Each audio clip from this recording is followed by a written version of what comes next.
It was the first time I had seen Ijo without his monk's robes. Impressed by the way he looked in ordinary clothes, I could never have been able to guess his age. He seemed like a being out of time, but now, seeing him dressed in jeans, a t-shirt, and tennis shoes, wearing a large backpack, and smoking a cigarette, I could not resist the temptation. Master, how old are you? I was born on March 24th, 1928, he replied without hesitation. This surprised me. This spiritual guide I had chosen was only a year older than I.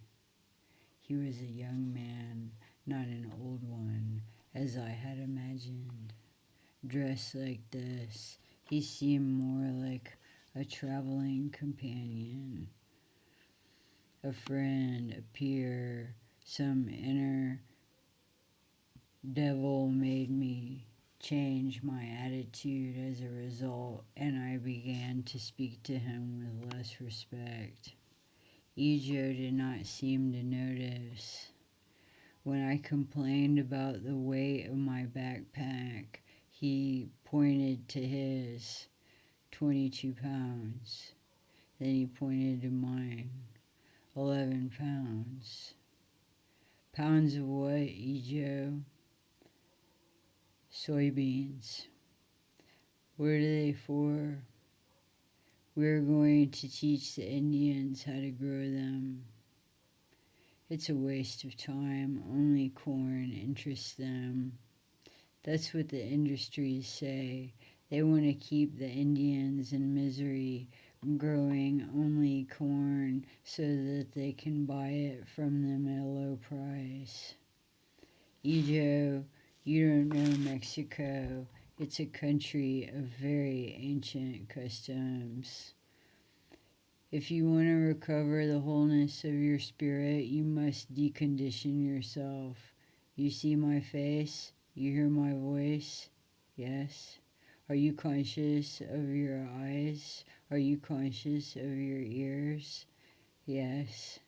If you are conscious of your eyes and your ears, then maybe you are sick. Are you coming with me or not? Sickness is curable. Destiny is incurable. I was flustered. Was he trying to tell me that I should not form a self-concept in my consciousness? I did not know what to answer, so I followed him in silence. A taxi took us to the train station. We traveled to Puebla in a third-class car stuffed with packages, baskets, chickens, children, and dogs. Ijo smiled as if it were paradise, and I tried to get some sleep. I was not used to such intimate contact with the poor classes. After my head had nodded several times, I was startled awake when a duet began. Two blind men sang and pounded at their small guitars. Ijo elbowed me, pointing to himself, and whispered, "When a blind man guides another blind man, they both fall in the water." Then he laughed like a child, but I was in a bad mood and stuck my fingers in my ears. At Puebla, we took a battered old bus that was even more full than the train and headed towards the mountains. The trip lasted several hours. It was impossible to sleep with all the noise of the people chattering, chickens clucking, dogs barking, children crying, and the engine roaring, and the flies, and the dust, and the stifling heat.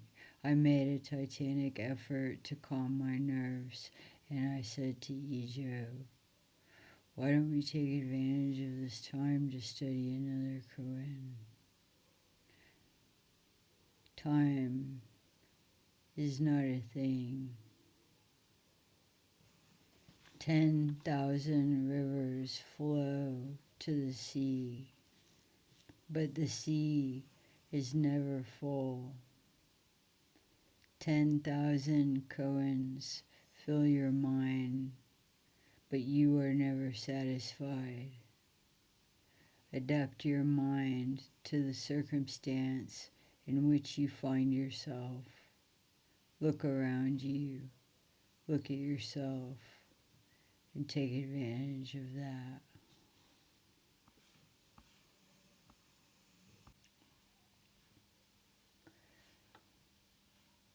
Yet, seeing how tenacious my boredom was, he shrugged his shoulders as if dealing with a hopeless case. Without enthusiasm, he recited,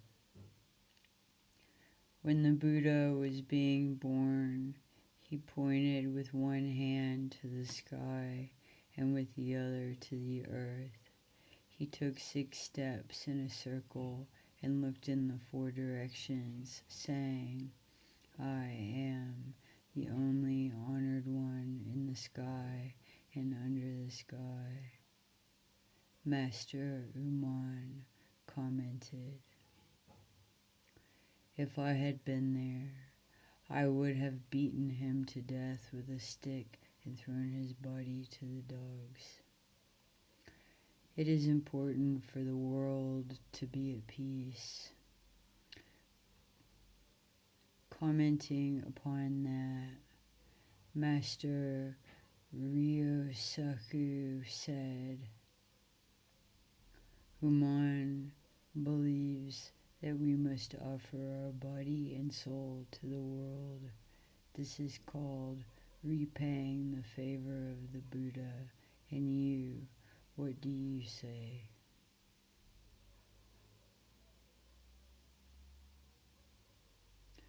I reflected on my response. But before I could say a word, the bus was shaken by a violent jolt, probably because of a pothole. A package fell on a child, making his forehead bleed. The boy began to scream, his face covered with blood. Ijo got up calmly, took a tube of powdered green clay from his sack and rubbed it on the boy's wound. The scab formed immediately and the blood stopped flowing. The child stopped crying. Through the open windows, the silence of the cordillera entered. Ijo came back and took his seat next to me as if nothing had happened. I felt the clouds in my mind disperse, allowing a ray of light to enter. With deep respect, I murmured, it is important for the world to be at peace.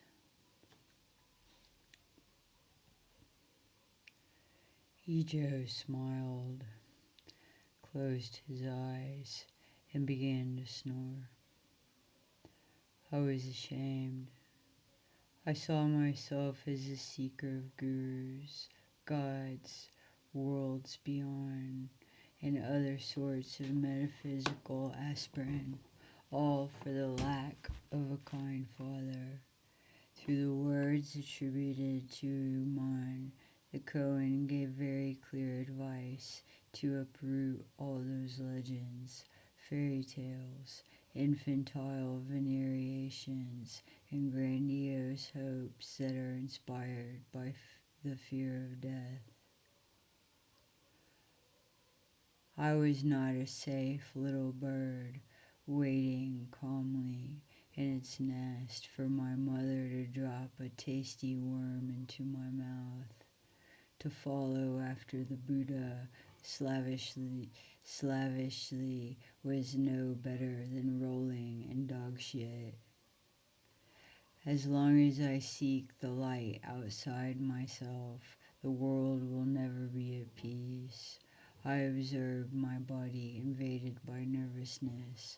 I saw my insatiable appetite for knowledge, my desire to splendor the secrets of all the masters instead of realizing myself, instead of repairing the self-esteem that my father, like a competitive child, had destroyed with his sarcasm.